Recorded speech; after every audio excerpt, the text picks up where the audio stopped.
Habíamos quedado en, en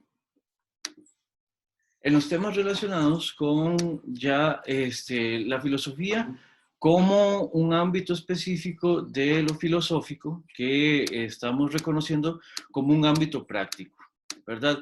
Eso en el esquema moderno, en este esquema que de alguna manera ya habíamos visitado cuando veíamos el concepto, la noción de sujeto, este,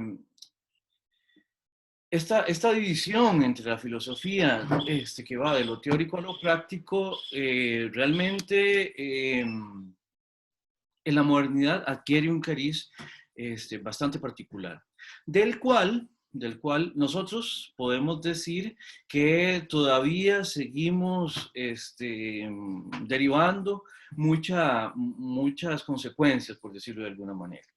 Ahora, ustedes entenderán, ¿verdad?, que esto, verlo en función de la periodización de la historia del pensamiento, pues tiene sus pros y sus contras, ¿verdad?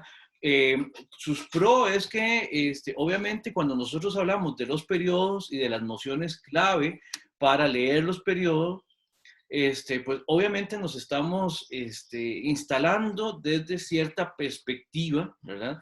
Que nos permite ver hacia el despliegue histórico, digamos, hacia atrás en el despliegue histórico, eh, con una interpretación que nos permite de alguna manera hacer una lectura unificada de todo lo que ha pasado, ¿verdad? Ahora, imagino que ha de ser obvio para ustedes que realmente este despliegue histórico, obviamente, cuando se va dando, pues no está tan claro cómo lo puede tener uno una vez que ya lo ve desde fuera. Esa es la primera cosa que habría que ver. En segundo caso, o en segundo momento, vamos a ver, hablándolo desde una perspectiva meramente histórica, incluso con pretensiones historiográficas, ¿verdad? Vamos a ver, la antigüedad clásica va como por ahí del siglo 9, 10 antes de Cristo, hasta por ahí del siglo tercero, digamos, por decirlo de alguna manera.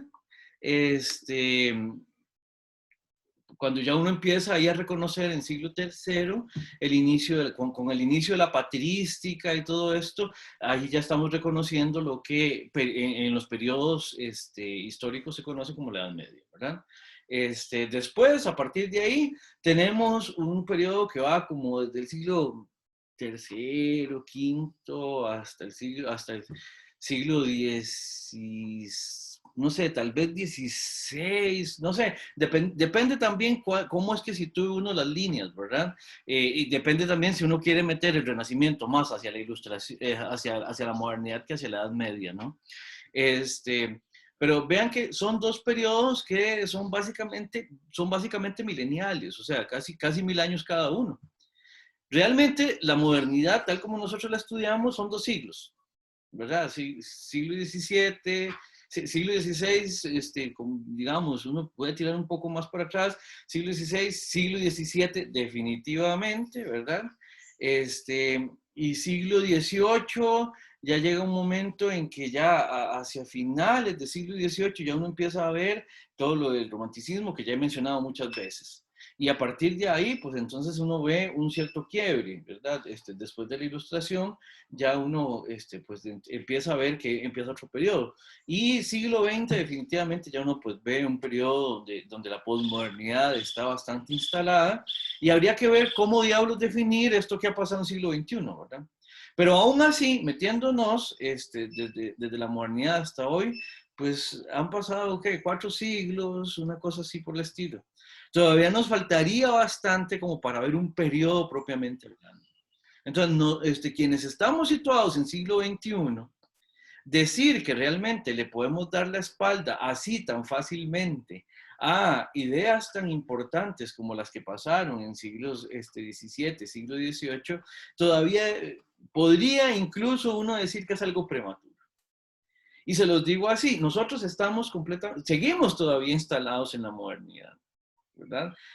Para muchas cosas, muchísimas cosas. El otro día me quedé hablando un momento con Giancarlo y hablábamos de cómo para ciertas cosas la noción de sujeto todavía nos sigue representando, aun cuando todavía, o cuando más bien actualmente, para muchas, uno quisiera más bien como meterse en una noción que represente más las idiosincrásicas diferencias de cada quien o de cada población, ¿verdad? Entonces, ¿cómo hacemos para operar con instituciones que derivamos de la modernidad y que todavía están todavía huelen mucho a modernidad? ¿Ya? O sea, nuestras instituciones jurídicas, nuestras instituciones educativas, nuestras instituciones, nuestras naciones, por ejemplo, tienen mucho un impulso moderno. Y es solo para que vean que lo importante que es tener claro cómo es que las nociones que se generan a partir de la reflexión y cómo estas nociones abstractas que en última instancia también nos explican, se vienen con nosotros a nuestra cotidianidad, ¿verdad? Y les puedo poner varios ejemplos a donde incluso cuesta mucho soltarse de un montón de conceptos que están ahí en la cotidianidad instaladísimos, ¿verdad? La noción de sujeto es una que, con la que funcionamos, Cuando reclamamos nuestros derechos desde un código, por ejemplo, ¿ya? En el código, ¿cómo nos reconocen? ¿Como David Sánchez? No. David Sánchez es reconocido, digamos, en un procedimiento legal al inicio, y es muy curioso, no sé si ustedes han visto esas formas, dicen, bueno, ante nosotros se presenta David Sánchez, en adelante no sé, el comprador, el vendedor, el declarante, el testigo, el demandado, ¿verdad? El acusado, y a partir de ahí, uno opera dentro de los procedimientos como dentro de una etiqueta que es completamente general, ¿verdad? De la misma manera, de la misma manera ocurre en muchos ámbitos, ¿verdad? No me quiero detener demasiado en esto, porque además esto a mí me apasiona, digamos, este tema a mí me encanta. Pero es porque de verdad yo siento que eso está todavía metido mucho en nuestra cotidianidad. Muchísimo más allá de lo que nos damos cuenta, o no sé si también muchísimo más allá de lo que nosotros estamos acostumbradas a reflexionar a propósito de ello, ¿verdad? Entonces, es importante ver cómo estas nociones que nos vienen, en este caso de la filosofía, permean nuestra manera de entender el mundo y por lo tanto también nuestras formas de hacer, o sea, por lo tanto nuestras maneras de actuar, ¿verdad?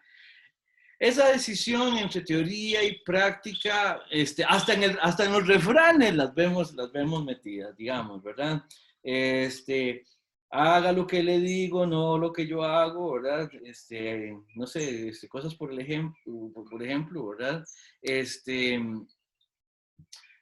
No sé, cuando a uno le dicen que lo que importa son los hechos y no, ¿cómo es que se dice? Lo que importa son los hechos y no las palabras, porque las palabras se las lleva el viento, lo que importa es lo que se hace y cosas por el estilo. Ahí está funcionando la decisión entre teoría y práctica.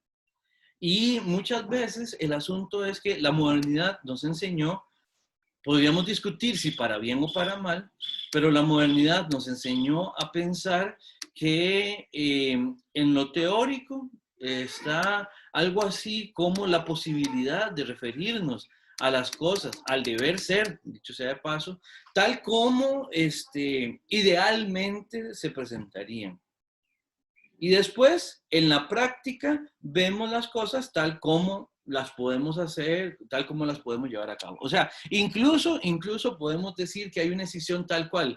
En la teoría vemos todo como debería ser, y ojo, y después decimos, pero En la práctica, o sea, hay como un desajuste entre teoría y práctica, y nosotros como que más o menos nos hemos bancado en este modelo explicativo y en este modelo de funcionamiento, el hecho de que en la práctica eso que reconocemos como el deber ser, lo que lo veíamos con Maliandi, eso que reconocemos como el deber ser, o se cumple parcialmente, o se cumple a medias, o a veces incluso no se cumple. No sé si esto les genera algún tipo de reacción, alguna pregunta. ¿Está quedando claro más o menos? Comentarios, escucho, por favor.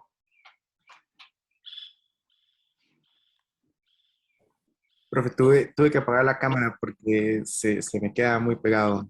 Eh, pero lo que pensaba a propósito de esto, se me quedó un poquitico pegado cuando afirmaba sobre, o nos contaba cómo la modernidad nos enseñó a pensar en lo teórico, y cómo en lo teórico se encuentra la posibilidad de pensar las cosas como deben ser, ¿verdad? Sí. Y que en lo práctico se manifiesta más bien el ser, entiendo así. Es correcto, es correcto. Es como una decisión que muchas veces damos por asumida, que muchas veces damos como es que de todas maneras así son las cosas.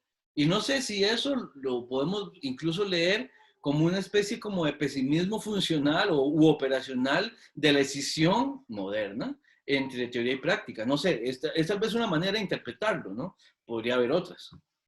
Ujú. Sí, sí. No, claro, y hace mucho sentido.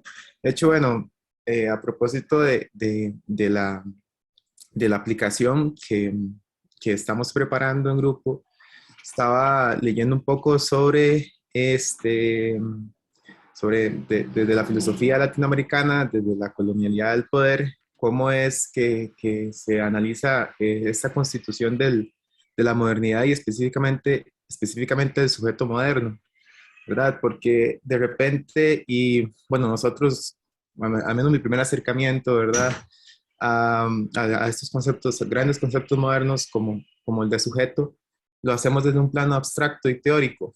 Entonces, no sé, por ejemplo, vemos con Descartes el cogito, ¿verdad? Después vemos con Kant todas estas condiciones de posibilidad y trascendentales y demás.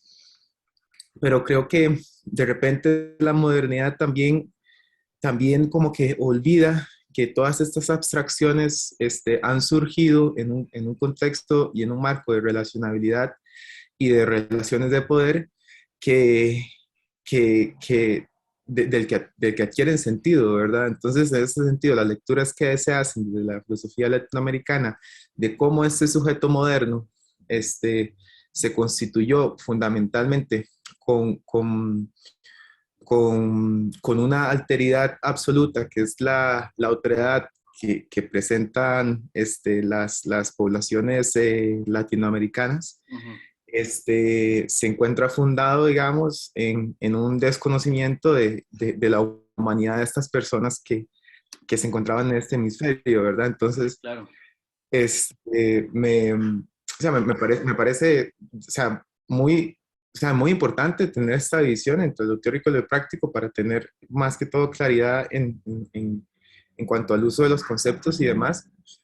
Pero también me parece importante señalar eso que de repente la modernidad se olvidó un poco o que quiso como tapar, y es el hecho de que todos estos conceptos abstractos y pretendidamente universalistas, con pretensiones universalistas, surgen en un contexto histórico, en un marco relacional y en un marco de relaciones de poder Claro.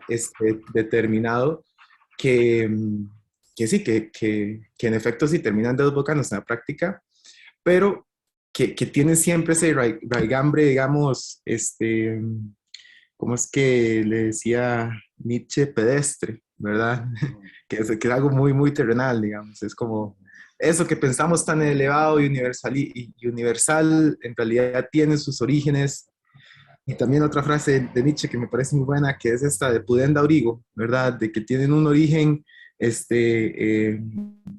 como, eh, ¿cuál es la palabra? Eh, que pudoroso, ¿verdad? Que es como un origen como que trata de ocultar, pues. Hay otra palabra que a veces utilizan, y es que estos conceptos terminan metiéndole un poco de asepsia a las cosas, ¿verdad? ¿En qué sentido? ¿Qué quiere decir con eso? En el sentido de que quieren que sea, rescata lo que sea completamente, por así decirlo, puro. De hecho, la razón es pura, digamos, en Kant. Ujú, También en el sentido de que no está contaminado con las prácticas, digamos, particulares o cosas por el estilo, ¿verdad? Entonces, sí, eso de alguna manera depura idealmente lo que las cosas son. ujú. Y tendría dos cosas que decirle, Giancarlo. Una que tiene que ver bueno, hay algo que yo nunca dejo de cansar, nunca me canso de decirlo, y es la potencia que tiene precisamente el hecho de pensarnos, de pensar las cosas desde el deber ser, en contraposición con ciertas formas de ser. Por ejemplo, si usted revisa, para ponerlo antagónicamente con lo que decía, digamos, si usted revisa no a Nietzsche, sino a Kant, por ejemplo, que Kant es uno de los defensores de esta modernidad y de esta forma de proceder. Cuando usted revisa, por ejemplo, el texto de respuesta a la pregunta, que es la ilustración, usted va a encontrar en ese Kant una tensión interna que revienta, digamos, el texto y la propuesta desde adentro, hasta donde pensamos muchos, ¿verdad? Que recibimos ese texto, pero es un texto importantísimo. Y la tensión es que el mismo Kant que está diciéndole, que está mandando la el mandato a obedecer a la autoridad que está en ese texto, es el Kant que lo que nos está también es metiendo un guiño y está ahí también como metiendo como contrabandeadamente la idea de que a quien hay que obedecer es precisamente al soberano ilustrado, no a cualquier soberano.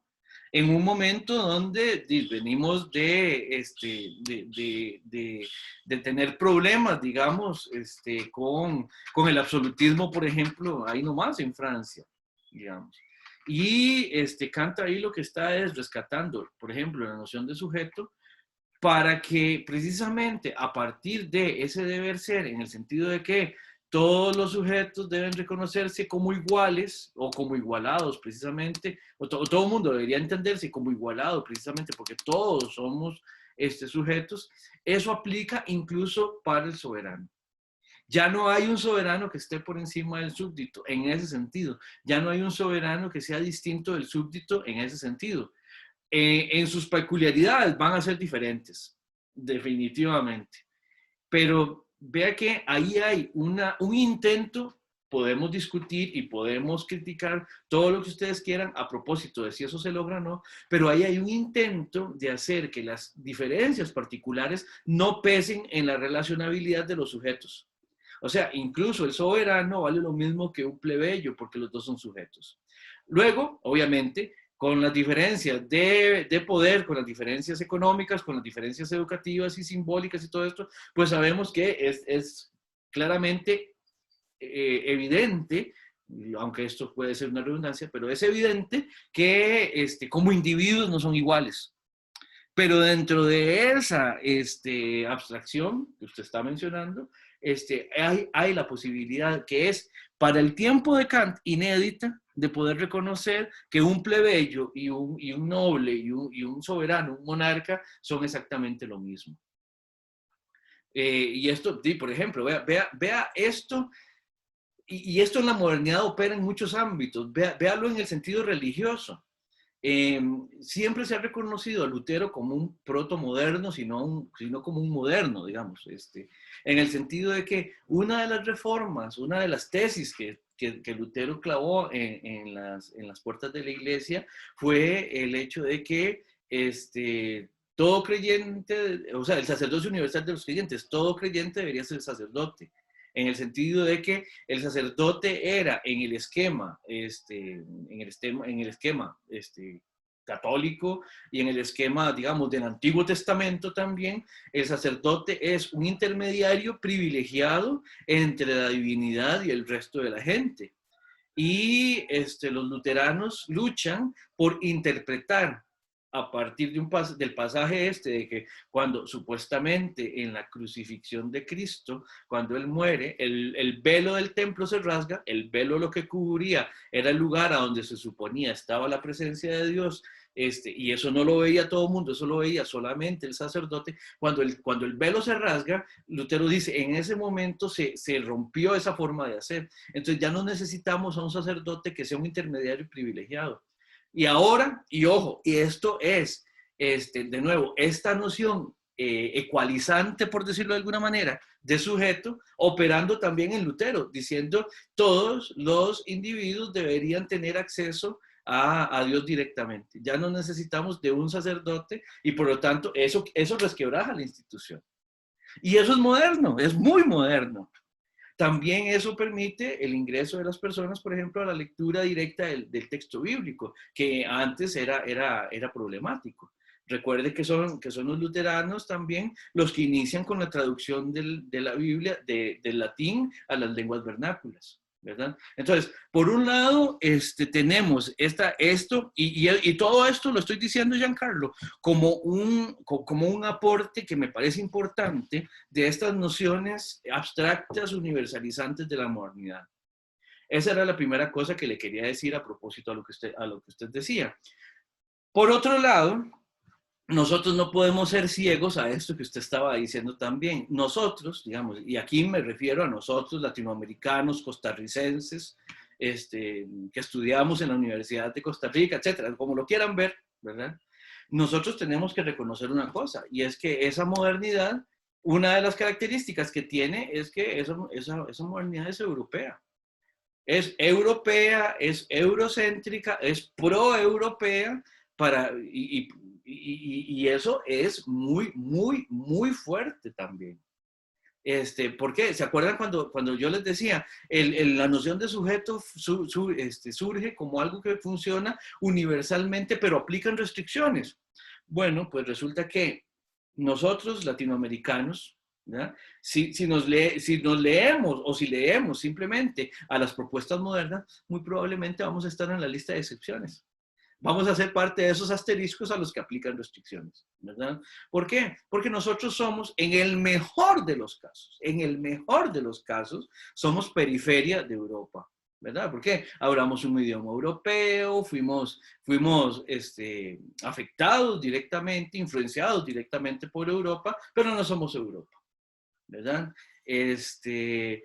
Recuerden, todavía en la colonia, los españoles se distinguían de los criollos. ¿Por qué? Porque los criollos eran descendientes de españoles, pero tenían un problema, ya no habían nacido en Europa, ya no habían nacido en España, ¿verdad? Entonces, ese tipo de abstracciones tienen, por un lado, mucha potencia y muchas ventajas, pero por otro lado también son muy problemáticas en el sentido de cómo se implementan y cómo las llevamos a cabo. Ya, Carlos, no sé si con eso le contesto y no sé si alguien más quisiera intervenir. Totalmente, profe. Y yo de repente peco mucho en eso, con esto de la crítica a los conceptos modernos y demás, pero bueno, creo que según lo que veo en el programa, vamos a ir recayendo en eso posteriormente, ¿verdad? Es correcto, es Entonces, correcto. Así es.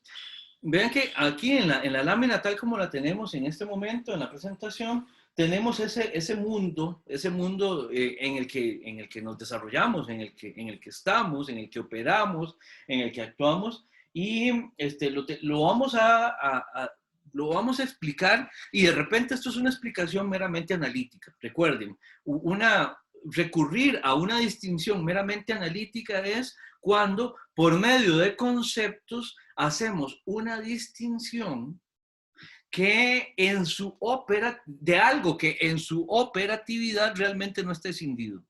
Por ejemplo, nuestro mundo, el mundo en el que operamos es uno, ¿verdad? Es uno. Pero nosotros Para facilitar el análisis, podemos dividirlo entre la parte discursiva y la parte de acción concreta de ese mundo. Entre la parte teórica, que es la que está aquí a la izquierda, o la parte práctica, ¿verdad? Que es la que está a la derecha. Ya lo habíamos visto desde el inicio, ¿verdad? La ética como campo de reflexión, como lugar de reflexión, perdón, tiene una potencia explicativa muy fuerte, ¿verdad? No es solo explicación, pero digamos que, y además ahí es donde más la reconocemos, ¿verdad? Entonces, desde el punto de vista de la ética como un ámbito reflexivo, tendríamos que decir que la ética es, o mejor dicho, opera como un modelo simbólico de la realidad, ¿verdad? Por eso es que decimos que es una reflexión que asume las acciones inmediatamente. ¿Por qué inmediatamente?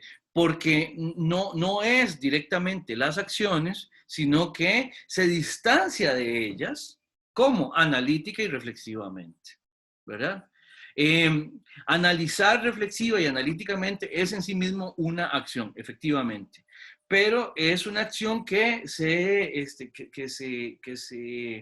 se lanza sobre otras acciones que no son necesariamente reflexivas. Eso ya lo habíamos visto con Maliandi, ¿verdad? Y esto también está operando acá.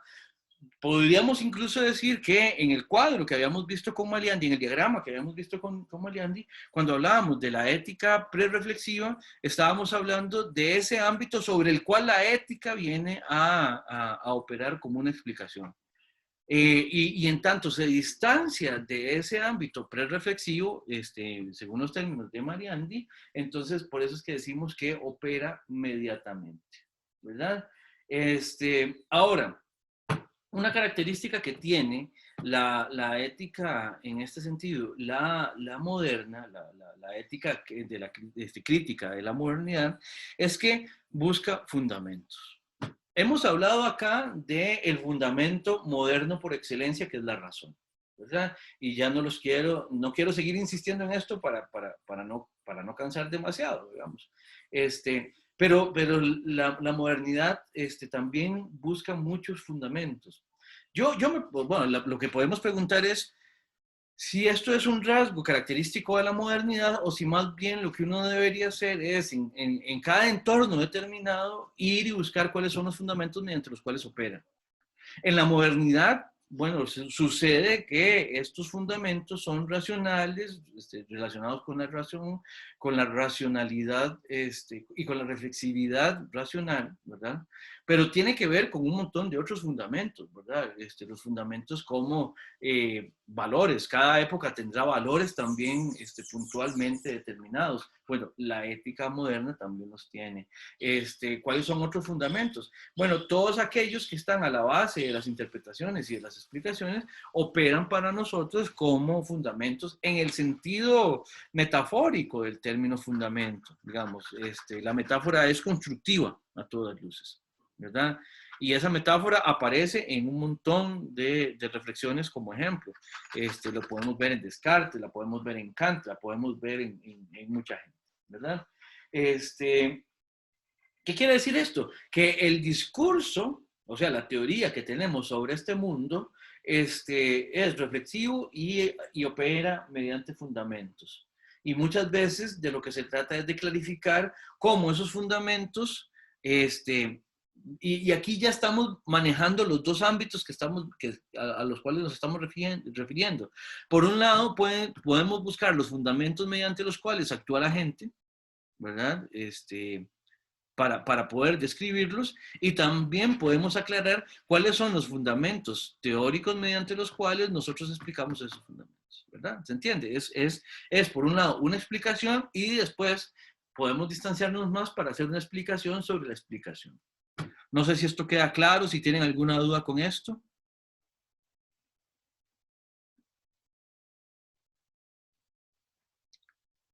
Por el otro lado, en la otra parte de esa decisión que estamos planteando, entonces planteamos a la moral, ¿verdad? La moral como un ámbito de acción concreta, y ahí sí, la acción de manera inmediata, ¿verdad?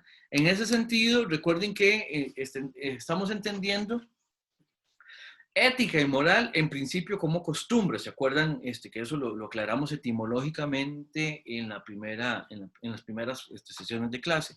En ese sentido, la moral, más que con las normas según las cuales nosotros llevamos a cabo algo, o sea, mediante las cuales nosotros tomamos la decisión o mediante las cuales emitimos juicios de valor sobre las acciones llevadas a cabo, la moral es en sí también la acción misma llevada a cabo, ¿verdad? La moral como moral vivida, diría por ahí Marlaska.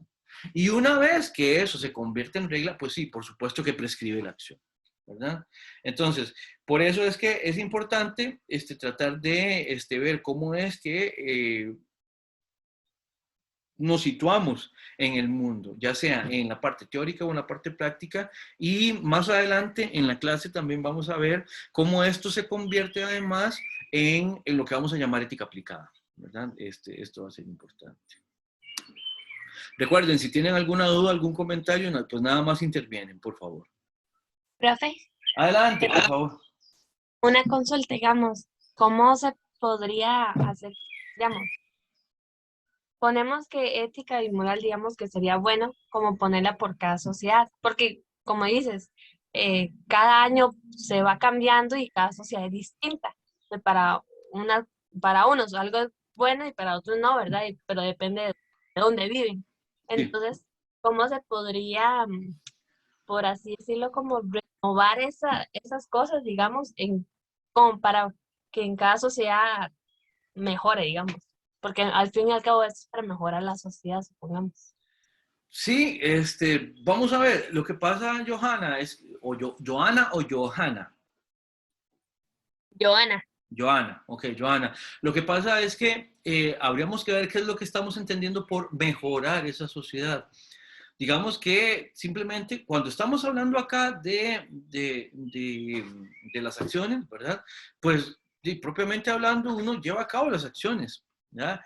A veces está esa noción de tratar de ver a partir de una noción de bien, a partir de una noción de hacia dónde queremos encauzar efectivamente las acciones, y a partir de ahí, pues entonces se establecen protocolos de acción y planes, digamos, y planificación. Lo que pasa es que si usted lo ve, en ética, incluso la misma noción de bien se va también construyendo a partir de las acciones. Uno podría decir, bueno, nos parece que sería mejor proceder de una determinada manera y tratar de adecuar las acciones a esa noción, pero generalmente más bien es de las mismas relaciones entre las personas que surge lo que consideramos adecuado y lo que consideramos pertinente y lo que consideramos mejor. Entonces, ¿cómo podemos hacer para mejorar? Proceder críticamente, Joana. Es la única manera en que uno puede garantizarse que esto empieza a ser por lo menos muchísimo más llevadero en relación con las relaciones humanas que lo hacen posible, ¿verdad? O sea, no habría algo así como un proyecto, vamos a ver,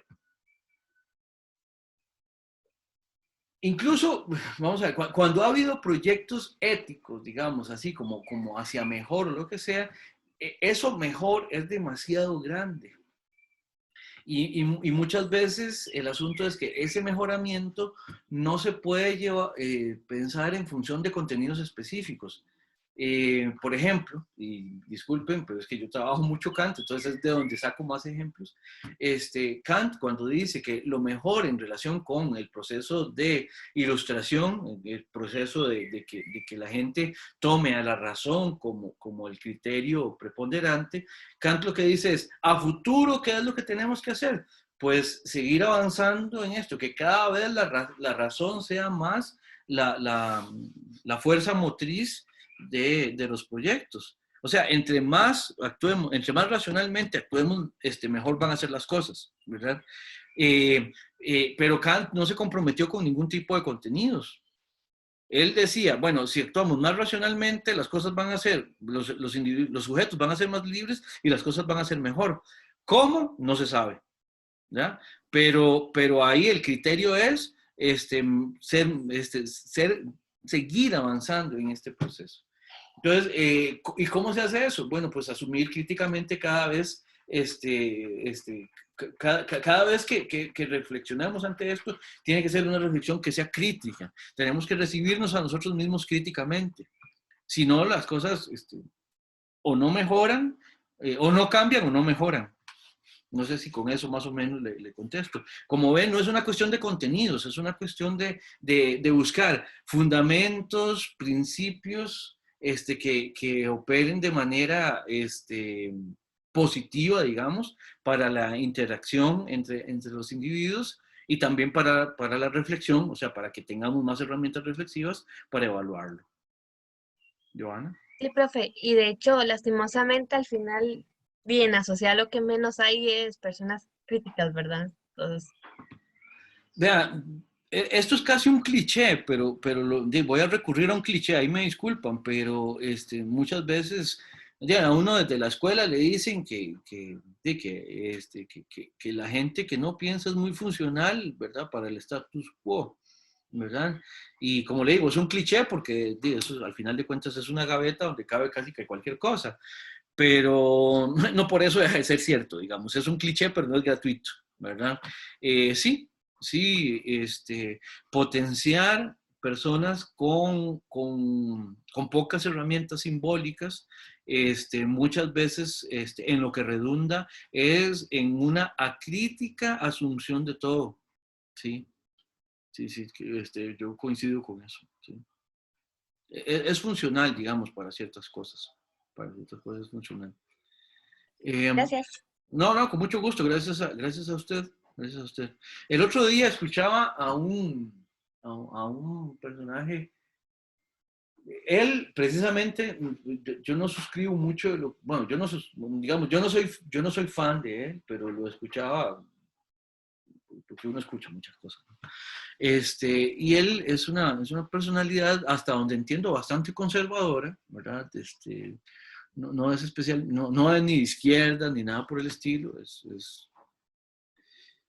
pero él lo que decía, incluso él decía que muchas veces es necesario que haya rupturas, que haya críticas, que haya críticas fuertes, para hacer que las cosas avancen, ¿verdad?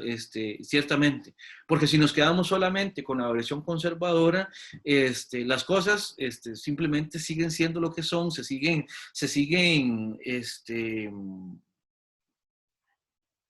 ¿cómo decirlo? Siguen como petrificándose las cosas y eso no nos lleva a nada. Pero él decía también, llega un momento en el que hay tanto caos y tanto cambio y tanta efervescencia y tantas cosas que contar con ciertas líneas, digamos, por lo menos generales, de cómo se han venido haciendo las cosas, por lo menos da un contraste que permite también ordenar ciertas cosas para retomar también ciertas luchas. Él lo que estaba era en una conferencia hablando de la importancia, digamos, de que haya contrapesos en las discusiones políticas. Y él lo que estaba haciendo era una apología al hecho de que existieran tanto facciones conservadoras como contestatarias en la realidad social, digamos. Vamos a ver, no deja de ser un punto sumamente interesante, digamos, sumamente interesante lo que él estaba diciendo. Y creo que, por lo menos descriptivamente, me parece que habría que darle razón en el sentido de, por lo menos descriptivamente, cómo han sucedido las cosas. Habría que ver si desiderativamente eso es lo que uno quisiera, digamos. Pero bueno, en todo caso va por ahí un poco. Va por ahí. Quizá, profe, lo más difícil sea que esa criticidad sea incluso hacia el mismo pensamiento, ¿verdad? Hacia el mismo pensamiento que de repente puede tener mucha fuerza persuasiva y mucha coherencia lógica, pero que termine generando efectos de opresión y deshumanización de los otros que piensan distinto. Sí, Y, sí. sí, no, vamos a ver. En algún momento yo también les decía, criticar todo en todo momento, incluso criticarse uno en todo momento, o sea, el punto, para el punto de tratar de traer a colación siempre nuevas formas de hacer y nuevas formas de pensar, nuevas formas de reflexionar, eso es algo que uno tiene que en algún momento dejarlo descansar, porque si no, primero es demasiado, demasiado cargado simbólicamente, es mentira que uno va a estar, que uno va a poder hacer absolutamente todo siempre con el mismo nivel de criticidad, y eso pasa a sus facturas y le pasa sus facturas a uno mismo, digamos. Este, sí, sí,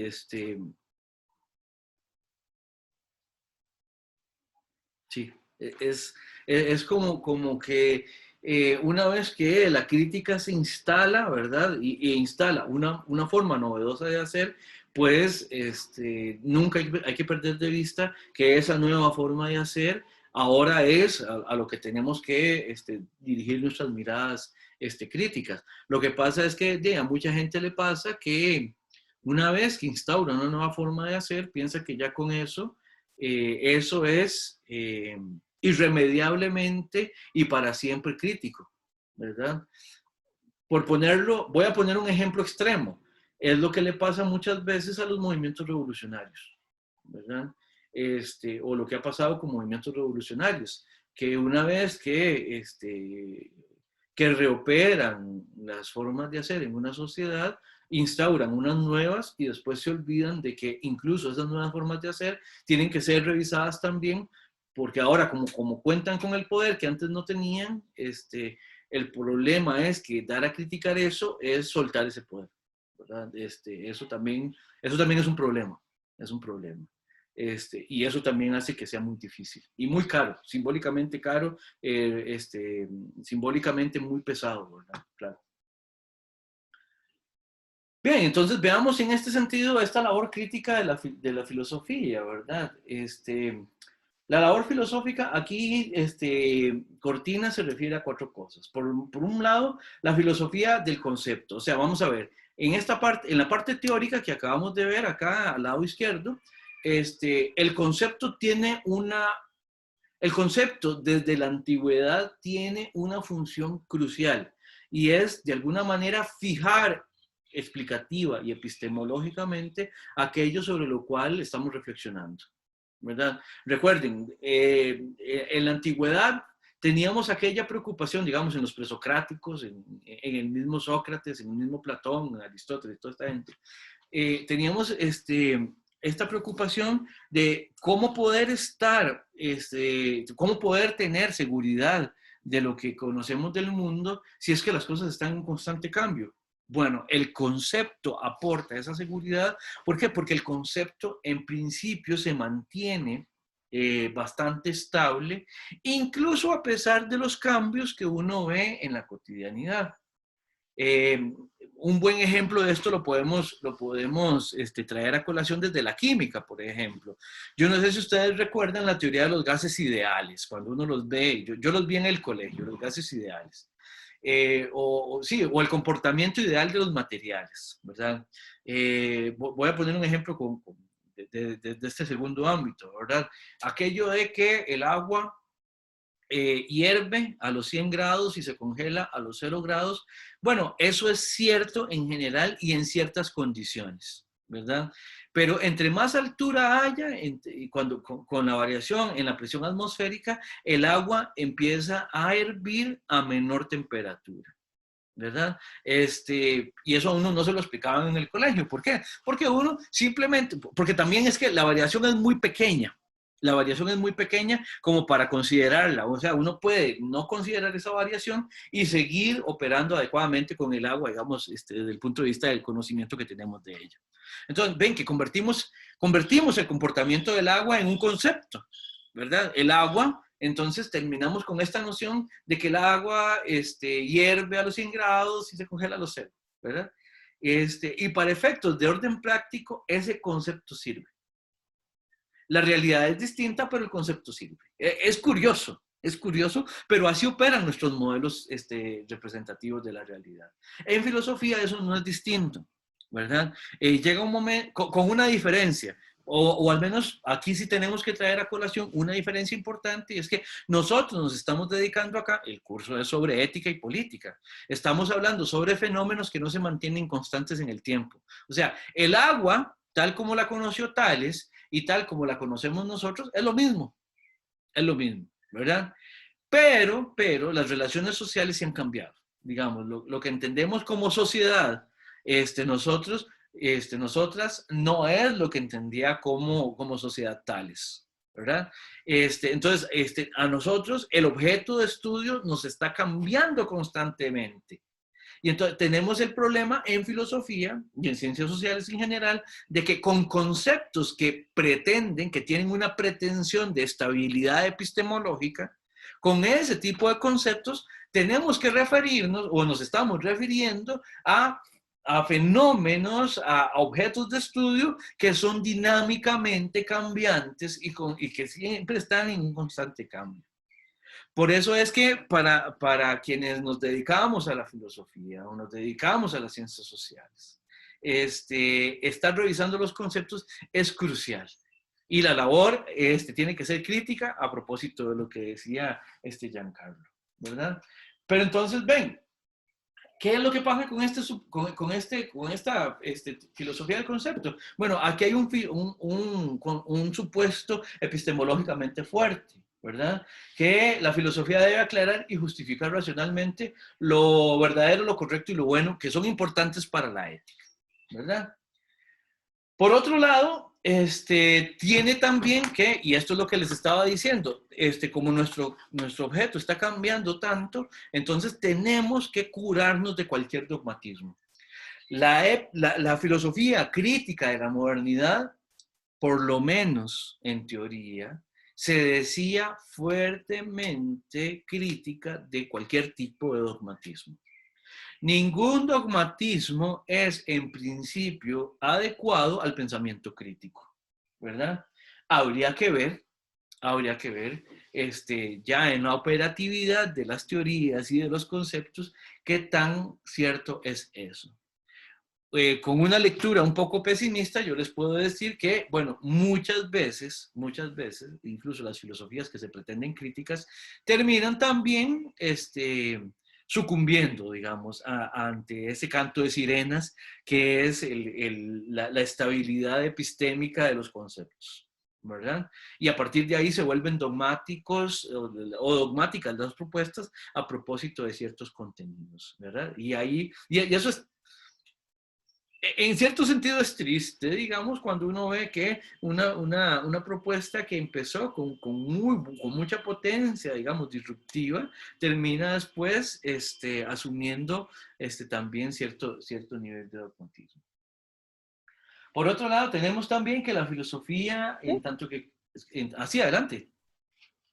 Perdón, ¿podría dar un ejemplo de esto que acaba de mencionar? Sí, puedo volver a los ejemplos que he dado, digamos, queremos con la noción de sujetos apelar a que todo sujeto debe valer lo mismo, a que todo sujeto debe ser reconocido como igual, etcétera, etcétera. Y de pronto llegamos a América y decimos, bueno, pero estos bichillos que están aquí en América, ¿qué? ¿Los reconocemos como sujetos o no? ¿Tienen alma o no tienen alma? ¿Los podemos esclavizar o no? A los africanos, estoy hablando desde Europa, ¿verdad? Los europeos llegan a África y bueno, sí, incluso, vean que incluso las potencias modernas fueron asquerosamente esclavistas. Francia, Inglaterra, después Estados Unidos, todo lo que era el comercio de esclavos y todo esto fue una actividad sumamente lucrativa para estas potencias en tiempos a donde la modernidad estaba bollante.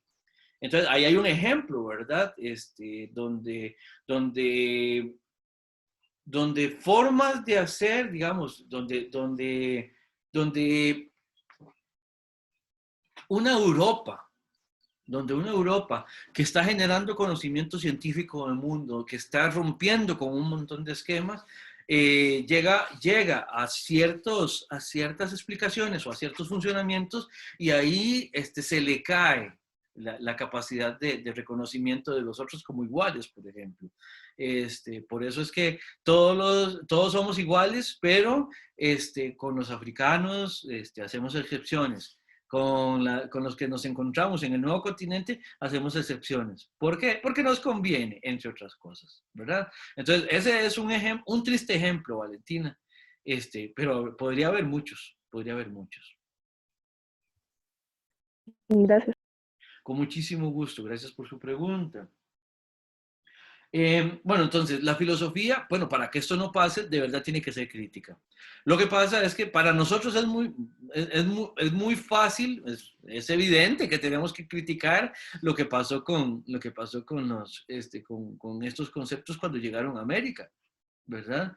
Pero solo crítica, Solo siendo crítica la filosofía puede realmente ser liberadora, que era una de las promesas de la Ilustración, una de las promesas de la modernidad, si es que podemos hablar de promesas, digamos, por lo menos es una de las expectativas de la modernidad. Otro ejemplo, Valentina, que creo que nos puede servir acá. Cada vez que avanzamos en el conocimiento, una de las cosas que los seres humanos tendemos a generar es la esperanza de que el advenimiento de nuevas cosas, de nuevas formas de hacer, libere a los seres humanos de sus miserias. Uno de los ejemplos más reiterados en el tiempo es esta, no sé, es esta tendencia a los seres humanos a esforzarse cada vez menos. Digamos, con la revolución industrial, una de las cosas que decían, por ejemplo, una vez que se crea la máquina de vapor y todo esto, decían, bueno, no, ahora vamos a empezar a ver cómo las máquinas van a empezar a hacer el trabajo que a nosotros nos está matando, que a nosotros nos está costando tanto, que a nosotros nos está dejando desgastados, y entonces ahora sí nosotros vamos a poder descansar. Eso está, digamos, en la producción, por ejemplo, de telas en la plena revolución industrial en Inglaterra. Eso está, ustedes lo pueden ver incluso si todavía tienen, creo que es en Cartoon Network que pasan Los Supersónicos, una serie de Hanna-Barbera, eso está ahí. ¿Por qué? Porque en siglo XX que hubo esta revolución también de la producción a mitad de siglo, pues la gente lo que pensaba es que a estas alturas, por ejemplo, en siglo XXI, ya nosotros estábamos casi que con apretar un botón en la mesa iba a aparecer la comida, con apretar otro botón de la mesa se iban a ir los platos al lavadero y que los seres humanos, todo lo que tenga que ver con lo meramente procedimental, lo íbamos a lo íbamos a poder evitar por fin. Bueno, es evidente que eso no ha pasado. Es evidente que eso no ha pasado y que en muchos casos el advenimiento de mejoras en el conocimiento científico y tecnológico no redunda necesariamente en las mejoras de las condiciones de vida de los seres humanos, en las condiciones de trabajo, en las condiciones de salud, en las condiciones de realización simbólica, por decirlo de alguna manera, ¿verdad? Entonces, bueno, solo criticando esto es que realmente podemos, la filosofía puede ser liberadora.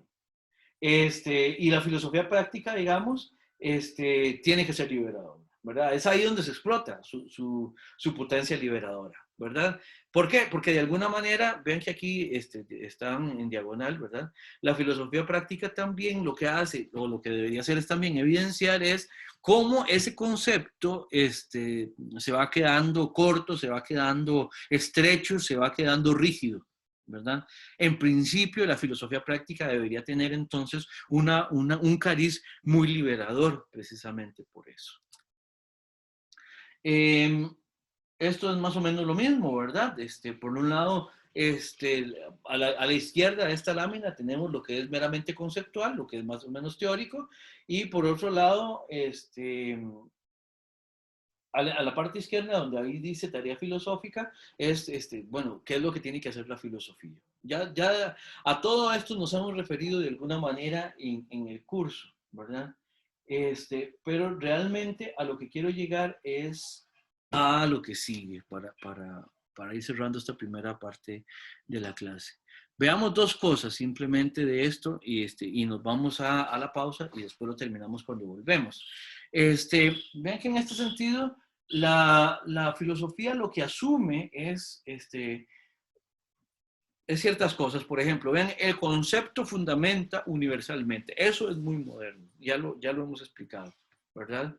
Y esto deriva en una filosofía de sujetos. Ya todo esto lo hemos dejado bien presentado. Ahora, el asunto es que si el sujeto, propiamente hablando, se convierte en uno de estos conceptos que se convierte en algo completamente rígido, en algo completamente desfasado de lo que explica, desfasado de su tiempo, entonces los sujetos tienen muy poca capacidad de agencia. Los sujetos tienen que ser activos, tienen que asumir su papel práctico. Si no, como sujetos, valen solamente como lo que el concepto dice, pero no como realmente hacedores, como realmente, puede decirlo así, ponedores en práctica de aquello que se supone que llevan a cabo, ¿verdad? Si eso pasa, el sujeto se convierte en un concepto que también es dogmático, ¿verdad? Por ejemplo, cuando dogmáticamente hacemos la distinción entre sujetos de distinto tipo, solo para poder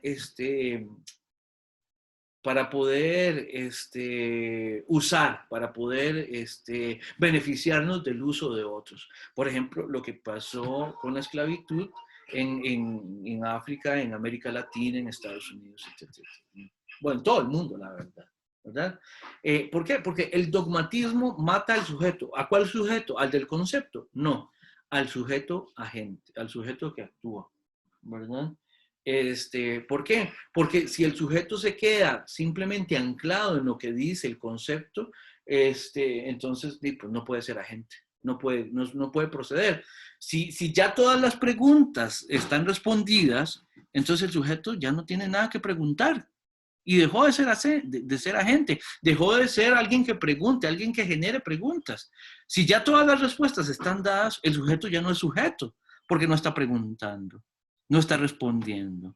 ¿Por qué? Porque las respuestas ya están todas en un catálogo. Si las respuestas están todas en un catálogo, si yo las tomo de un catálogo y simplemente las ejecuto según lo que el catálogo dice, pues entonces ya yo no soy agente, ya no estoy haciendo, ya no estoy construyendo yo, sino que estoy simplemente, en el mejor de los casos, operacionalizando las respuestas que ya se han dado.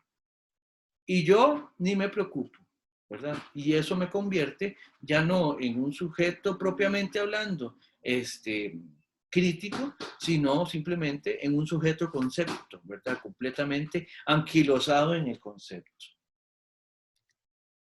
Y en ese sentido, hay que reconocer la importancia del sujeto y sus limitaciones como concepto y como operación, pero eso lo vamos a ver cuando volvamos de la pausa. Tengo que son las 10 en punto en este momento, entonces vamos a hacer una pausa de 10 minutos. Veamos entonces que esta pretensión universal del concepto, ¿verdad? Lo que tiene es originalmente una potencia, y esa potencia puede ser aprovechada, ¿verdad? O puede ser, en última instancia, utilizada para llegar hasta cierto punto, digamos, en la explicación, y después quedarnos ahí, lo que hablaba en relación con la respuesta de Valentina, que le daba a Valentina anteriormente, ¿verdad? Ahora, en última instancia, de lo que se trata es de que la labor de la filosofía, la labor en este caso de la ética y en este caso de la ética aplicada, es precisamente nunca quedar solamente en ese dogmatismo, en esa quietud y en esa, ¿cómo decirlo? En esa indolencia, digamos, que produce ya el no tener que seguirse cuestionando las cosas. ¿Cuál es la tentación que hay aquí al final de cuentas? La tentación es que una vez que encontramos una manera de resolver algo, una manera de hacer las cosas, si esa manera de hacer las cosas funciona, opera, lo que nos cuesta es reconocer la necesidad de seguirla remozando, digamos, de seguirla cuestionando, de seguirla, de seguirla haciendo funcionar desde lo que vive la gente, digamos. Por eso, como les decía anteriormente, el concepto que trata de fijar epistemológicamente aquello que explica, tiende a desfasarse. Vamos a ver, que el concepto trate de fijar explicativamente, eso no es de suyo un problema. Todo lo contrario, más bien es parte de lo que se busca con un concepto, ¿verdad? Lo que pasa es que en realidades que son tan dinámicas, el problema es que una vez que el concepto se desfasa, necesariamente hay que cambiarlo por otro, o ampliarlo o mejorarlo para que pueda responder a las nuevas formas de hacer, ¿verdad? A las instituciones, a las formas de hacer, les cuesta mucho cambiar. Les cuesta mucho cambiar. Ejemplos de eso, en cualquier lugar del mundo a donde se esté discutiendo, por ejemplo, el modelo de familia que esté representando el hacer, digamos, familia en una sociedad, muy probablemente vaya a tener muchas resistencias de cambio. ¿Por qué? Porque generalmente los conceptos como de familia, los conceptos, también algunos conceptos religiosos, algunos conceptos educacionales también son muy reacios al cambio, porque precisamente han venido operando, han venido, entre comillas, funcionando durante tanto tiempo que ahora pues cuesta mucho reconocer la necesidad de búsqueda de nuevas respuestas. No sé si eso a ustedes les dice algo, no sé si al respecto de eso quisieran participar, como para ir cerrando esta parte del tema. No sé si tienen algo que decir. Mucho que decir. Adelante, adelante. Buenos días, David. Hola, Buenos hola. días, compañeras y compañeros. Espero que estén bien y despertándose ya. a las 10 de la madrugada. Es que nos toca nos cuesta reaccionar a veces, David. Eso es, estas Ya. horas de la madrugada, exactamente. Ya, yo más bien soy ¿Sí? súper madrugador. Ah, es que usted es una alondra y yo soy un búho. Es correcto, es correcto. Sí. Yo, digamos, en este caso, en este tema, o sea, en estas propuestas que se han compartido hoy, igual que la semana pasada, digamos, pensaba mucho como en esta, bueno, ya voy con la lectura de Cortina también un poco más en el sentido de las convicciones, que ella cita como convicciones fanáticas y convicciones fundadas. Recordaba, por ejemplo, ahora que David hablaba, bueno, citaba como estos ejemplos de la educación, de la familia. Yo o sea, me remite como a experiencias cercanas así de la vida. Una, por ejemplo, en el tema de educación sobre mi sobrino. Bueno, ya tiene 13 años, pero cuando estaba antes de entrar a la escuela, era un huracán de ideas. O sea, era así como creatividad, como esto, venga a ti, hagamos esto, hagamos lo otro. Cuando ya se iba a acabar el tiempo, se le iban a llevar. Él incluso se subía a la silla a devolver el reloj, a ver si con devolver el reloj no se lo llevaba. Claro. Y era así como, tía, hagamos esto y tía, hagamos lo otro. Y en el último momento se acordaba de 100 cosas más que quería que hacer. Y cuando entró a la escuela, o sea, la espuma, o sea, fue como si hubieran echado así como un neutralizador de ideas de ese huracán. Y ya él empezó como, no, tía, es que yo eso no sé hacer. No, hágalo usted porque a mí no me sale bien. No. O sea, y yo lo he comentado con gente que tiene niños y niñas y lo confirman verídicamente. O sea, sí, eso le pasó a mi hijo. O sea, es absolutamente lamentable que el sistema educativo haga eso. Y es lo que construye la base de quiénes somos de adultos y adultas, ¿no? O sea, y eso es como lo que yo creo que determina eso que David decía de la dificultad que tenemos de mover, de modificar, de cuestionar incluso eso que aprendimos o esos conceptos, digamos, que a veces necesitan replantearse. O sea, también me hace recordar así como anécdota mi, mi primera vida, una de las vidas anteriores de la universidad, cuando yo empecé a estudiar informática. Ah, caramba. Y entonces, después, bueno, tuve la dicha de empezar a trabajar como en educación popular, con una organización. Entonces, yo tenía la locura de que, bueno, que la informática podía vincularla con trabajo con la gente, y la gente me decía que estaba loca. Y bueno, después fui como haciendo transición hacia ciencias sociales, y fue cuando terminé en trabajo social. Ajá. Pero entonces yo parte de lo que descubrí en ese proceso, o sea, lo que yo recuerdo como una experiencia así determinante, es que cuando yo llegué a clases de trabajo social, digamos, incluso llevaba 2 cursos de sociología básica y como esos temas de donde se ven diferentes autores mostrando diferentes conceptos. Y entonces era así como, o sea, ¿y por qué en el curso pasado nos dijeron que esto se refería, o sea, que este tema se definía de tal forma y en este otro se define de otra forma? O sea, ¿por qué? Entonces, ¿cuál es el concepto verídico? ¿Cuál es la verdad? ¿Cuál es la forma correcta de entender tal concepto? Y claro, porque en informática, no sé, vos vas a cálculo y te dan un libro y así como que encontrás 2 libros diferentes de cálculo, el concepto y la forma de resolver algo se supone que es lo mismo, ¿no? Que es estático. Entonces, eso, por ejemplo, fue para mí un aprendizaje en esta dinámica de la construcción de conceptos, de la construcción más bien de visualizar diferentes miradas sobre el mundo, que no hay una sola mirada, que no existe algo estático. Y bueno, y no fue sencillo tampoco. Y entonces es digamos, para concretar en términos bastante conflictivos como este que David citaba sobre la familia.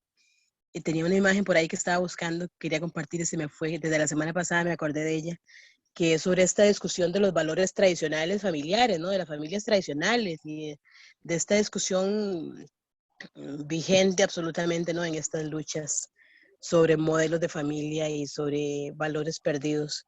Es una imagen de una mujer adulta mayor en una marcha de las luchas de las mujeres, creo que el 8 de marzo, me parece que es en México. En cuanto la encuentren se las comparto.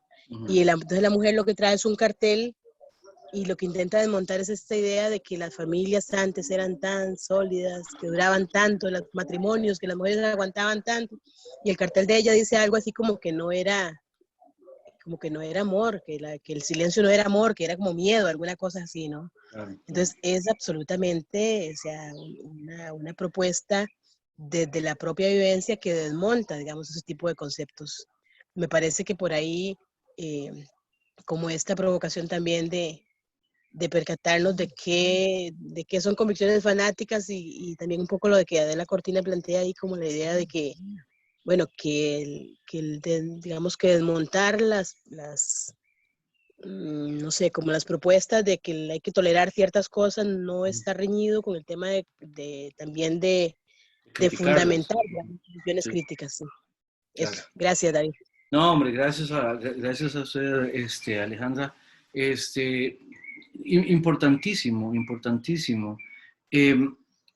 Usted dijo algo que a mí me llamó mucho la atención, es esto de cómo la socialización secundaria, digamos, ya lo que es la educación formal, muchas veces lo que termina es homogenizando, de nuevo, ¿verdad? Todo este proceso de homogenización, a donde todo el mundo cumple estándares, patrones, ¿verdad? Recuerdo, por ejemplo, cuando uno lee un poco a John Dewey, y John Dewey es de hace 100 años, digamos.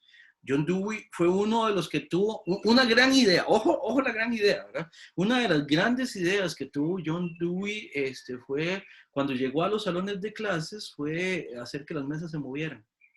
Porque las mesas estaban todas incluso atornilladas al piso, ¿ya? No sé, uno lo ve a veces en televisión, en escuelas muy de la vieja usanza. No sé, si alguno de ustedes es lo suficientemente viejo como Sanchito, digamos, como para haber visto alguna vez la Casa de la Pradera, ¿verdad? Que la escuela era al mismo tiempo la iglesia. No, profe. Sí, definitivamente. La escuela era, esas mesas, también salen mucho en las películas, en las películas de Cantinflas, cuando Cantinflas es profesor o cuando Cantinflas va a la escuela, uno ve esas mesas con esos pupitres grandes, masivos, y esos pupitres además estaban atornillados al suelo, porque todo siempre, o sea, la noción educacional era aquella rigidez, aquella cosa donde todo mundo siempre llegaba a sentarse en el mismo lugar y hacer exactamente lo mismo. ¿Por qué? Porque lo que estaba era, y esta es una crítica de John Dewey, lo que estaba era pensada para el entorno industrial, digamos, que surgió, digamos, a finales del siglo XIX, a donde lo que se necesitaba era que cuando los chamacos y las chamacas, bueno, cuando había chamacas en el sistema educativo, cuando salieran de ahí, ellos iban a ir a cumplir papeles muy específicos, a cumplir con labores muy puntuales, entonces se tenían que garantizar de todas maneras que ese era una población que iba a salir muy homogéneamente capacitada, que sabían leer, que sabían escribir, que sabían contar, que sabían sumar, cosas muy, muy prácticas, además, precisamente para lo que iban a ir a enfrentar en esa sociedad, para lo que la sociedad los estaba demandando, y además todos pensando exactamente igual, ¿verdad? Y eso, aun cuando ha habido muchos cambios al respecto, también ha habido ciertas cosas que se han mantenido. Por ejemplo, el hecho de que muchos ímpetus que se presentan a la hora de ingresar a la escuela se terminan cercenando conforme se avanza en el sistema formal educativo. Ese ejemplo no podía ser mejor, digamos, y de alguna manera no podía ser más triste, ¿verdad? También. Profesor, Dígame, tengo una pregunta. adelante. Bueno, ¿qué opina usted al respecto, digamos, de la falta de, bueno, explotación de las potencialidades de los estudiantes, digamos, ya más en un sentido individual? Porque, digamos, bueno, quiero ser profesor, ¿verdad? Sí, Y estoy estudiando para eso, digamos, y se me hace muy curioso porque, bueno, yo soy una persona que, bueno, quiero ser profesor de inglés y toda la vida me gustó y eso era lo que me gustaba y me gustaba y me gustaba y me gustaba, ¿verdad? Pero, por ejemplo, con las otras materias no era malo, pero no me gustaba y a veces sentía como que, bueno, que generalmente me presionaban mucho a veces eso, a ser profesor de matemáticas o de ciencias o de cosas así como que socialmente te dan más, comillas, comillas, prestigio o así. Y es ujú, muy curioso porque entonces, bueno, me sentí así como desindividualizado en ese aspecto y como, no sé, como un toque mal al respecto. Entonces es como muy interesante para mí, bueno, cuál es la noción suya al respecto de esa problemática de cómo no se potencian a los estudiantes como lo que deberían. claro. Tengo dos cosas que decir. La primera es que sí, obviamente lo mejor sería que a cada quien se le pudiera acompañar según sus cualidades, según sus rasgos, según sus características, según sus necesidades y según sus gustos. Vamos a ver, no todo el mundo tiene talento para todas las cosas, ¿verdad? Habrá algunos casos excepcionales en que se tiene talento para muchísimas cosas o para todo, ¿verdad? En ese sentido, yo creo que debería detectarse quiénes son personas que tienen, que sus talentos tienden más hacia, qué sé yo, por ejemplo, las matemáticas, que es algo que usted mencionaba, o quienes tienden más hacia las letras, o hacia las cosas performativas, o hacia la expresión corporal, o hacia las cuestiones más de manejo de datos, o lo que usted quiera, ¿verdad? Y eso debería explotarse desde las primeras infancias. ¿Cuál es el problema? Que, bueno, yo estaba el otro día viendo un documental que en Alemania actualmente los procesos educacionales están orientados a que se busque las personas que tengan aptitudes para lo que hoy entendemos como carreras, como ingenierías, como carreras técnicas, con carreras que tengan que ver con esto de desarrollo de las tecnologías, porque están incluso viendo esos talentos, los están tratando de detectar incluso desde nivel preescolar. Así de loco, así de loco. Con un problema, o mejor dicho, con dos problemas. Desde el punto de vista de los individuos, lo que están buscando son esos talentos no para potenciar las cualidades de los individuos como sujetos o como individuos, sino porque se sabe que ahí es donde están los recursos para, para el mercado laboral del futuro, ¿verdad? Entonces es un poco pesado en ese sentido. Y el otro problema es que además lo tienen que hacer tienen que ir a cazar talentos para profesiones que no tenemos ni la menor idea de qué es lo que va a pasar para cuando dentro de 20 años que estas personas que hoy están en preescolar ya empiecen a buscar la vida profesional en su formación y en su implementación, no sabemos qué va a pasar con la técnica de aquí a 20 años. ¿Verdad? No tenemos ni la menor idea. Entonces, el problema es que, por un lado, lo que deberíamos potenciar es a la gente y que gente bien potenciada pues después aporte desde una construcción muy adecuada de sí. Eso sería lo ideal. Y esos son los dos problemas. Otro problema es también de recursos, digamos. ¿Vos en qué tipo de educación estuviste? ¿Privada o pública? Pública. Bueno, muy probablemente a vos te pasó como a mí, que en la educación pública uno está en grupos de 30, 40 estudiantes, a donde pues obviamente ya uno pues en la práctica puede tener mucho esta noción de que a los chicos y a las chicas hay que potenciar y todo eso, pero cuando usted lo que tiene son 40 estudiantes, y estamos hablando de la situación estándar, no pensemos en adecuaciones significativas, no pensemos en lugares, qué sé yo, en instalaciones que comprometen mucho el ejercicio pedagógico. No pensemos en comunidades que comprometen mucho el desarrollo pedagógico. Y ahí empezamos a sumar un montón de condiciones que atentan en contra de la posibilidad de hacer estas cosas, ¿verdad? Entonces, sí, o sea, de nuevo, la discusión, vea que de lo que nosotros aspiraríamos es una cosa y desde lo que se puede hacer es otra. Pero están todas estas variables jugando.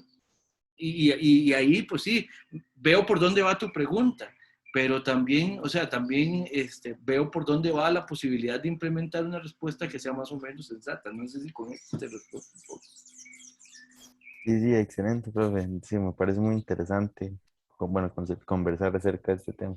Porque Pura sí, tienen vida, la razón. A fin de pura cuentas, vida. con Claro, 30 claro. compañeritos cuesta más, ¿verdad? Entonces, Claro, sí. completamente.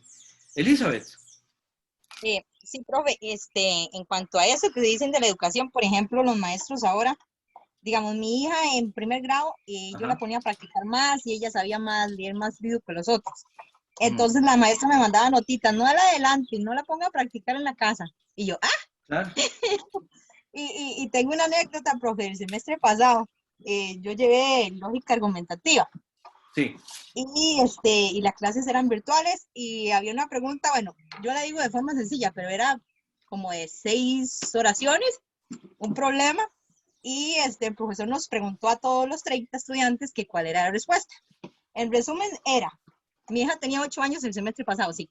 El resumen era, si un tren sale de Punta Arenas 1 hora antes que otro tren que salió de San José y se topan, ¿a qué distancia estarían de San José?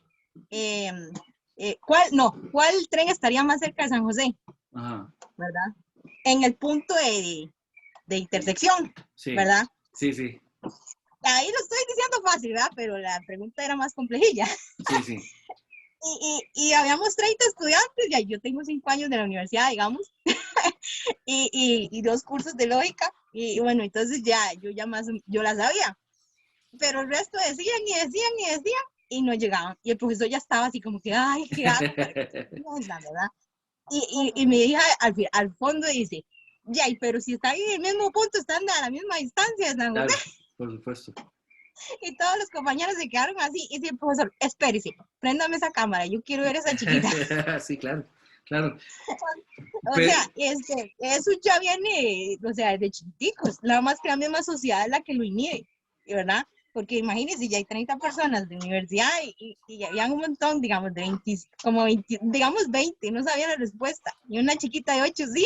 Bueno, y por otro lado, digamos, lo que se potencia es que, bueno, que la gente, cuando se detecta, digamos, a alguien que excepcionalmente tiene talento, lo que hace es que se saca y se pierde de vista, ¿verdad? De todas esas condiciones. Entonces, en ese sentido, ¿cómo se llama tu niña? Lisbeth. Bueno, yo lo que recomiendo es que Lisbeth siga siendo estimulada en todo lo que se pueda y a más no poder. Y buen Sí, trabajo, claro. entonces. Buen trabajo, Elizabeth. Muy bien, me parece bien. Bien, sigamos un momentito aquí con lo que tiene que ver con ética aplicada. Ya puse la presentación aquí en pantalla. Que es, digamos, a lo que llega también esta discusión a propósito de la filosofía práctica. La ética aplicada es, primero que nada, preguntémonos con qué tiene que ver, ¿verdad? A mí me parece que una de las mejores maneras en que uno puede entender de mejor manera los contenidos filosóficos es cuando hay algo de la realidad en lo que nosotros podemos ver reflejado ese concepto, esa explicación, de alguna manera, voy a decirlo entre comillas, funcionando. Eso no quiere decir que los problemas más abstractos de la filosofía sean menos filosóficos o sean menos caché o algo por el estilo. Eso lo que quiere decir es que simplemente operan de manera distinta. Ahora, nosotros estamos en un curso que es sobre ética y política, donde lo aplicado también es importantísimo, ¿verdad?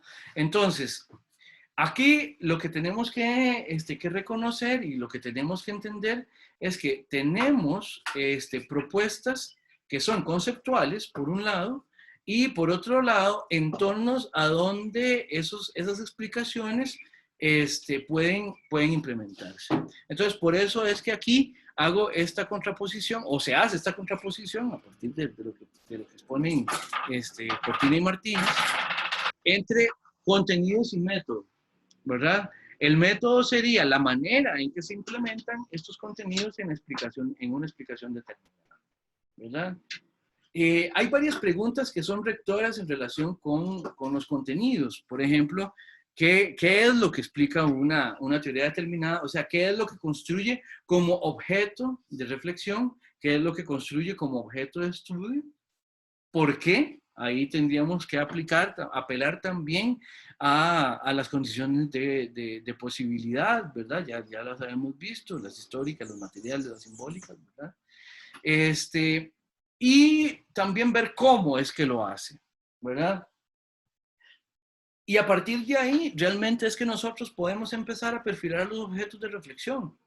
A partir de, por medio de un método determinado, abordar una circunstancia determinada, reflexionar sobre ella, explicarla o también operacionalizarla. Y ahí es donde empezamos a ver una aplicación. Y yo, por ejemplo, yo desde mis cursos soy bastante dado en estar haciendo aplicaciones. Incluso cuando los cursos son eminentemente teóricos, como por ejemplo, a mí me gusta mucho dar un curso como el de Introducción a la Metafísica. Es un curso teórico casi que por definición, ¿verdad? Me gustan también los cursos de Historia del Pensamiento. Me gusta mucho dar Filosofía Moderna. O me gustaba mucho dar filosofía moderna, y eso tiene un talante muy teórico de ver qué es lo que dice tal autor, qué es lo que dice tal obra, qué es lo que se decía tal vez en tal época. Pero incluso cuando eso es así de teórico, a mí me gusta mucho llevar eso de la teoría a la práctica. Generalmente en las evaluaciones lo que hago es que les pongo preguntas según las cuales se pueda aplicar la teoría en circunstancias determinadas. Ahora, vean que en ese sentido podemos ver la aplicación a partir de ciertas preocupaciones importantes, de ciertas revisiones que son importantes. Por ejemplo, ¿existe lo moral? ¿Qué implica la labor crítica? Y si existe lo moral, ¿puede haber una moral crítica? O ¿qué significa aplicar en ética en el sentido también de este entorno moral al cual nos estamos refiriendo, ¿verdad? Recordemos que la ética, como parte reflexiva de lo filosófico, opera a partir de algo que ya existe. Necesita de algo que explicar para poder operar, ¿verdad? La ética en ese sentido se relaciona con algo que es externo a ella, ¿verdad? Que surge de las relaciones sociales y también políticas, ¿verdad? Habíamos venido hablando de que la labor de la ética tiene que ser crítica en el sentido de la revisión de los límites, de los alcances. Y cuando estamos hablando de la aplicación de los conceptos, pues por supuesto que tenemos que tener claros cuáles son esos límites y esos alcances. Si no, no vamos a poder saber a partir de dónde y en qué sentido algo es aplicable, ¿verdad? Y luego, lo que significa aplicar en ética se parece un poco a lo que en otras áreas es la parte técnica, ¿verdad? Que la parte técnica es la parte práctica de un conocimiento determinado. Bueno, en ética, aplicar significa implementar contenidos en el sentido de cómo es que podemos interpretar determinadas circunstancias a partir de los contenidos y de las reflexiones teóricas que venimos haciendo. Siempre es entonces esa implementación de contenidos, siempre es tomar un objeto de la realidad y explicarlo y operacionalizarlo a partir de conceptos específicos. No sé si con esto tienen alguna duda, algún comentario. ¿Está quedando claro? Sí, profe, entonces, digamos, para saber qué es lo moral en general, se ocupa, digamos, un objeto de estudio, digamos, ya fundamentado, por ejemplo. Bueno, es que lo moral surge realmente de las relaciones. Habíamos dicho que lo moral en última instancia es eso que denominamos como moral vivida, ¿verdad? Como lo que llevan a cabo las personas en determinadas circunstancias. Eso también es lo moral. Y también moral es esta estructura de reglas que derivan a partir de lo que la gente hace. Entonces sí, se necesita eso, ese actuar, ese hacer o esas reglas como algo que está ahí para ser analizado desde los conceptos éticos que podemos traer a colación. Más o menos. Sí, perfectísimo. Gracias, profe. Perfecto.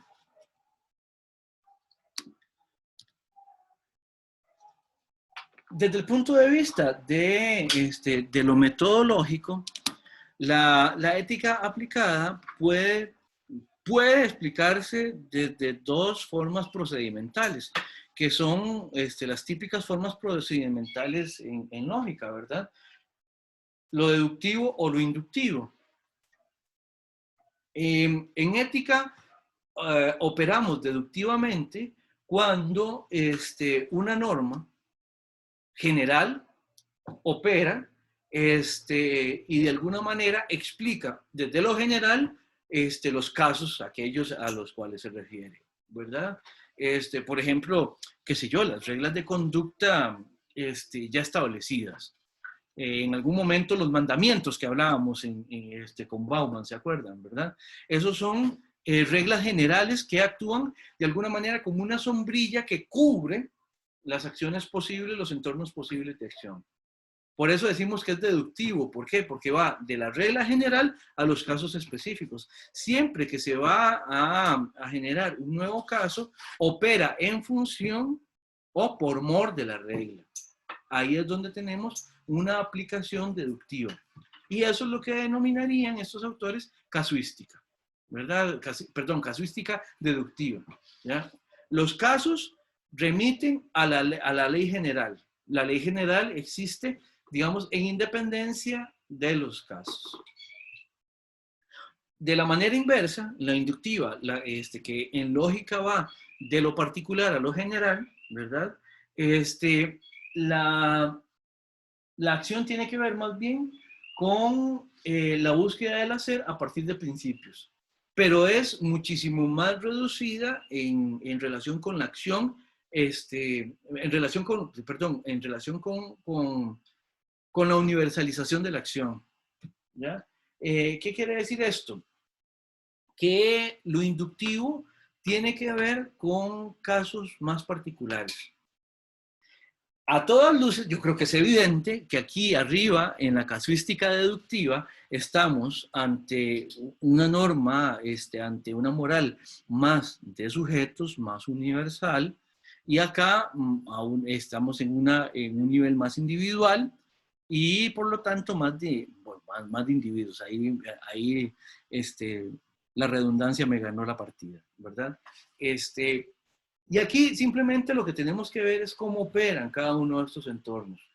Cómo operan, si van de lo general a lo específico, si van construyéndose a partir de lo específico hasta llegar a construir desde lo específico algo más bien general. Esto es importantísimo una vez que estamos aplicando.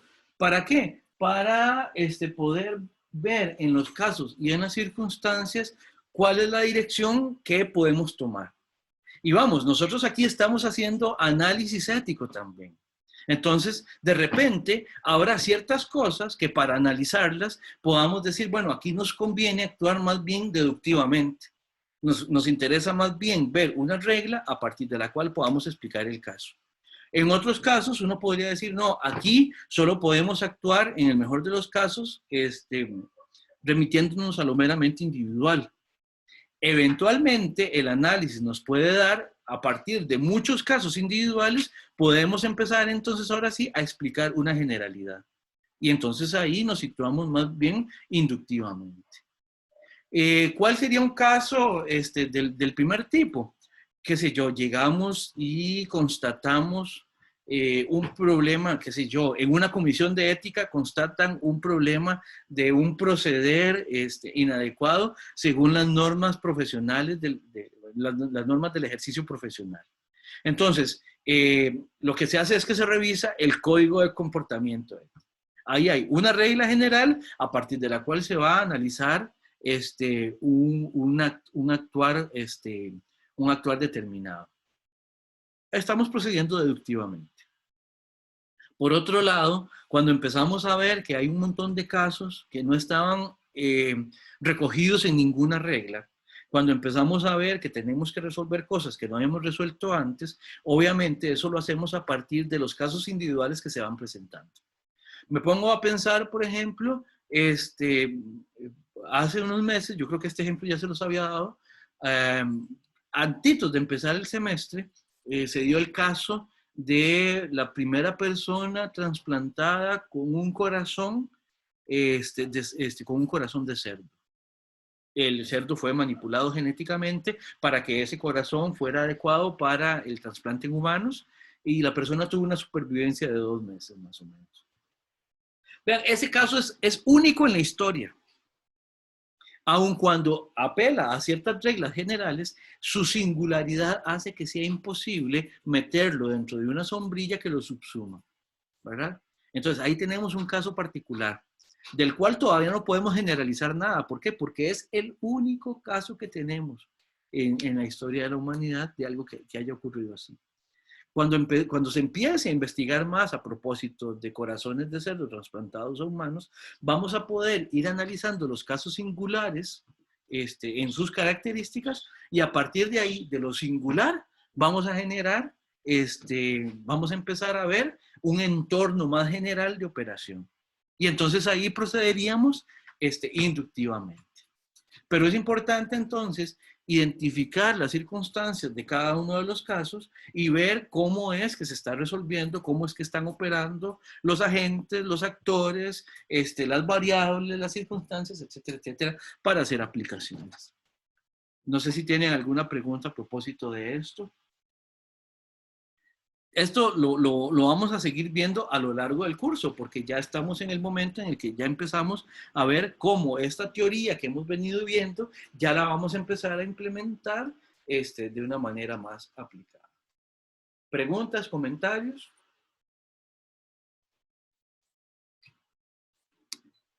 Bien, voy a detener aquí la grabación.